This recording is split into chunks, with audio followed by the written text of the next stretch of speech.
Jika batuk dan bersin, yang pertama kali harus dilakukan, jika ada tisu, ambillah tisu. Lipat seperti ini, tutupi bagian mulut dan hidung. Setelah selesai, buang ke tong sampah. Jangan lupa gunakan hand sanitizer. Cuci.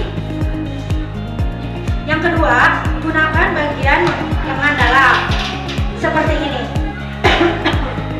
Dan yang ketiga, jika masih batuk, bisa menggunakan masker.